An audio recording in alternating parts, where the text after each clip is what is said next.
नमस्कार साथियों, एक बार फिर आपका स्वागत है हमारे चैनल पे। आप जानते हैं कि भारत एक सांप्रदायिक या धर्मनिरपेक्ष या पथनिरपेक्ष देश है या फिर कंट्री है। तो इसके अंदर बहुत सारे धर्म के लोग रहते हैं, जिसमें मेजोरिटी में हिंदू और माइनॉरिटी की बात करें तो उसमें और धर्म उनके साथ इंक्लूडिंग मुस्लिम रिलीजन है। तो हाल ही में एक रिपोर्ट आई है कि हिंदू या मुस्लिम कौन ज़्यादा गरीब है। तो भारत में अत्यधिक गरीबी लगभग खत्म, हिंदुओं में मुसलमानों से ज़्यादा अत्यंत गरीब, पनगड़िया की नई रिपोर्ट। जी हाँ, धार्मिक आधार पर गरीबी दर इस प्रकार है कि हिंदू 2.3% और मुस्लिम 1.5% गरीब है और ईसाई टोटली 5% गरीब है। और बौद्धों की बात करें तो 3.5% गरीब, सिख व जैन में 0% मिलेंगे। तो शीर्ष और मुख्य संदेश। आखिरकार खबर अर्थशास्त्री अरविंद पनगड़िया यानी कि कोलंबिया यूनिवर्सिटी के प्रोफेसर और पूर्व वित्त आयोग के चेयरमैन के एक नए शोध पत्र पर आधारित है, जो कहता है कि भारत में अत्यधिक गरीबी लगभग खत्म हो चुकी है। खास बात यह है कि 2023-24 में मुसलमानों में गरीबी दर 1.5% और हिंदुओं में 2.3% से कम है, जो आम धारणा के उलट है। शोध पत्र का परिचय है कि पनगड़िया और विशाल मौर्य ने इकोनॉमिक एंड पॉलिटिकल व्हीकल यानी कि ईपीडब्ल्यू में ये पेपर लिखा। ये दिखाता है कि तेज आर्थिक विकास ने सभी समुदायों को गरीबी से ऊपर उठाया है और अब गरीबी मुख्य रूप से आदिवासी, जी हाँ, एसटी समुदायों तक ही सीमित है। ग्रामीण क्षेत्रों में गिरावट शहरी इलाकों से ज़्यादा रही। जी हाँ, ग्रामीण गरीब 22.5% अंक घटी, हर साल लगभग 1.87% अंक ये घटती जा रही है। और शहरी गरीबी की बात करें तो 12.6% अंक घटी, यानी कि हर साल लगभग 1% अंक इसमें गिरावट देखने को मिली है। गरीबी में तेज गिरावट 2011-12 में कुल गरीबी दर 21.9% थी, जो 2023-24 तक घटकर 2.3% रह गई है।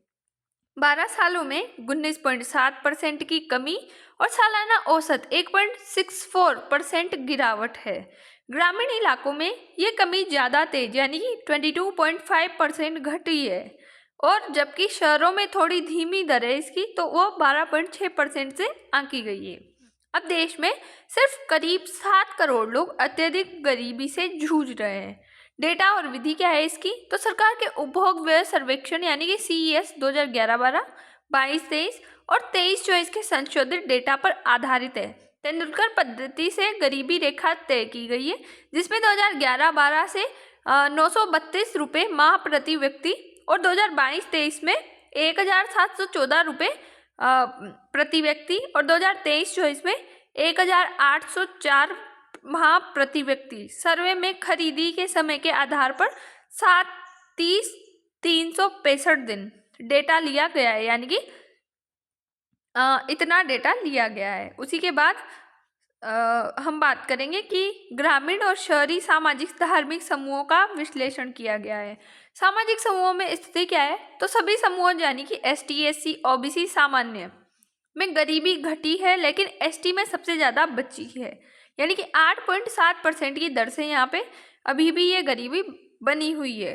कोई राज्य या यूनियन टेरिटरी में 10% से ऊपर गरीबी नहीं है, यानी कि हिमाचल, सिक्किम, गोवा आदि में 1% से भी कम गरीबी है। पुरानी धारणाओं को चुनौती, यानी कि आमतौर पर माना जाता था कि मुसलमानों में हिंदुओं से ज़्यादा गरीबी है, लेकिन ये पेपर दिखाता है कि अत्यधिक गरीबी विश्व बैंक की $3 दिन की PPP परिभाषा के करीब में अब मुसलमान बेहतर है। ये विकास और रोजगार वृद्धि का श्रेय देता है।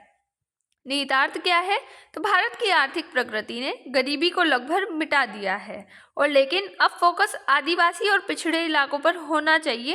ये सकारात्मक बदलाव को हाईलाइट करता है, जो नीतियों के लिए उपयोगी है। चुनौतियां क्या क्या है, तो पहले लोग मानते थे कि मुसलमानों में हिंदुओं से ज़्यादा गरीबी है। कई रिपोर्ट्स में अलग अलग आंकड़े आते थे। लोग कंफ्यूज रहते थे कि पुराने सर्वे में खाने पीने का खर्च सही नहीं है बताया जाता था। मतलब इसका सॉल्यूशन क्या था, तो जो हमारे अरविंद पनगड़िया है, उन्होंने नया तरीका अपनाया है जिसमें सरकार के नए नए उपभोग सर्वे यानी कि 2022-23 और 23-24 का डेटा लिया गया है, जिसमें खाने का खर्च 7 दिन का या फिर 30 दिन का और 365 यानी कि 1 साल, तीनों तरह से पूछा, इसलिए आंकड़ा ज़्यादा सही आया है, सफिशिएंट आंकड़े आए हैं यहाँ पे। गरीबी रेखा को महंगाई के हिसाब से अपडेट किया गया है।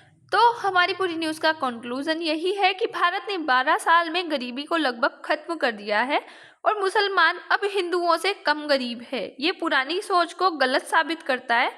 अब बस थोड़ा सा काम बचा है, खासकर आदिवासी इलाकों में।